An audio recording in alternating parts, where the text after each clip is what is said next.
Greetings, my name is Jim Cunningham. During the next 10 minutes or so, I'm going to destroy a myth.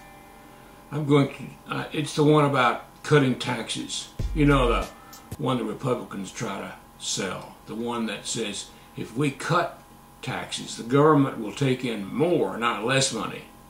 It's the one about upside down arithmetic. Now don't get me wrong, it's not that I like taxes, it's just the snake oil technique to sell them that irritates me. Fundamentally, their theory is not valid. Oh, so Republicans out there, I'm about to ruin your day. Let's start with a few quotations. In 2006, George W. Bush said, "You cut taxes, the revenues increase." In 2008, John McCain said, "I also want to say again, a healthy economy with low taxes, with not raising anyone's taxes, is probably the best recipe for eventually having our economy recover." And Dick Cheney said a few years ago, "Keeping taxes low does produce more revenue for the federal government." In 2007, Rudy Giuliani said this, "I know that reducing taxes produces more revenues." As the legend has it, the myth began on a cold winter night in 1974 in a Washington, D.C. restaurant. And several notable Republicans were there, including Donald Rumsfeld and Dick Cheney. They were having dinner with an economist named Arthur Laffer. During the dinner, the story goes that Dr. Laffer sketched on a napkin his now famous upside-down U curve. It was shortly thereafter dubbed the Laffer curve.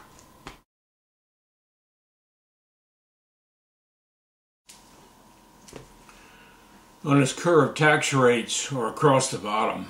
Revenues generated are in the vertical direction. This is how it works.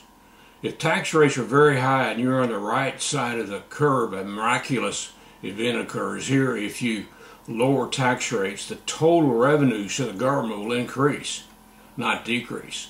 On the left side, the lower tax rate, ordinary arithmetic works there, of course. But without actually checking out where we really were on this curve, these good men realized they had just been handed the campaign pot of gold at the end of the rainbow, the Dead Sea Scrolls of politics. They could now campaign on the basis of lower taxes as not only something most every voter would relish, but also on the basis that it would actually spur the economy, bringing more revenue for the government. Now, readily embraced by conservatives, the new gospel spread immediately throughout the Republican Party. Spread like a latte grande at Starbucks. In reality, America has never even been close to the right side of the Laffer curve. The peak of the curve is roughly at 50% average tax rate. It's a place beyond which people would find taxes very onerous, and they tend to create cash economies. They may even cheat, of course. But the average federal tax rate, including individuals and corporations and estate taxes, runs only about 25%. It's about half the maximum revenue number shown on the Laffer curve. The Republican tax rate theory is completely false. It's a myth. Lowering tax rates does not produce more revenue. Once again, there is no free lunch. So consider the following graph. Shown here are our two marginal tax rates, the upper one in red, which the wealthy may have to pay, and another one in blue for those of us earning less. Note that in general, tax rates have been falling since World War II. The Bush tax cuts can be seen on the right side of the graph. Just past the year 2001. On the left side, you can see what our nation did to pay for World War II. Tax rates soared. Of course, it worked. Tax revenues increased by more than a factor of 10. This may be seen on the next graph. The black triangles are tax revenues collected from individuals. Note that revenues uncorrected for inflation have risen by a factor of 1,000 since the 1930s. Now, regarding inflation and the dollar, $1 in 1930 is now worth 8 cents. In arguing the myth, a disingenuous politician might show you the following graph. Along with tax revenues you just saw, our gross domestic product, or the GDP, has climbed steadily as rates have trended downward. This shows the GDP since before World War II. It's risen by a factor of more than 100. Okay, isn't this proof that the tax cut theory works? Cutting taxes must be good for the economy? As a matter of fact, it doesn't. This assumes that tax rates actually control the economy, but they do not. They never have. Our GDP grows over time for three reasons. First, our population grows. Since 1935, we've added 180 million people. We've more than doubled in population. And second, the dollar steadily declines in value.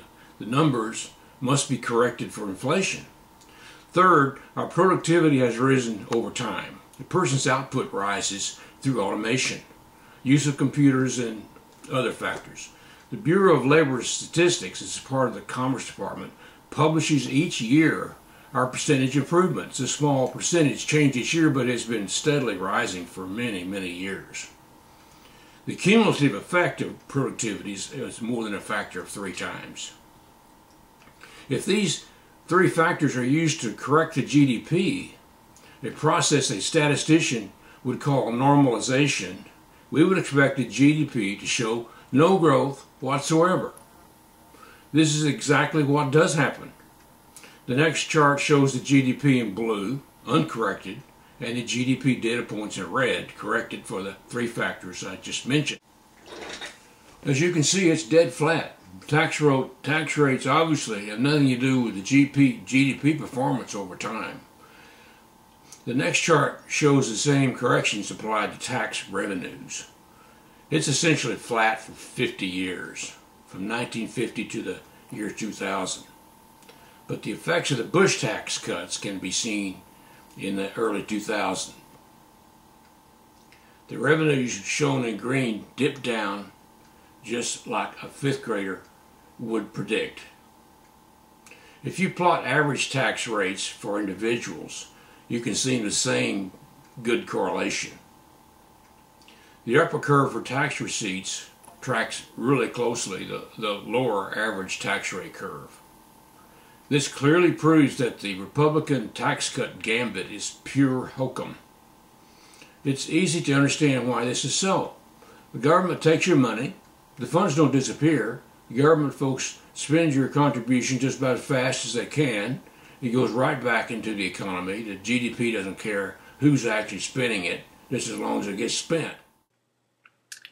The first major political figure to fully embrace this tax cut nonsense was, of course, President Ronald Reagan, who promptly reduced tax rates his 2nd year in office. In the 12-year Republican Bush-Reagan period which followed, these guys proceeded to rack up over $3.6 trillion of new federal debt in the year 2000 constant dollars. Deficits averaged about $280 billion per year. A Democrat, Bill Clinton, who followed and raised taxes, reduced this running deficit number by 81%. And actually went into the black in 3 of his years. But nevertheless, you have to admit, the game gets the Republicans elected. They have been in power 26 out of the past 35 years. Thanks for listening. Finally, I invite you to view my video on our economy as a whole. You can go to Google search and type in vimeo.com/936 3517. The last chart I have here shows some references for this study. Thanks again for listening.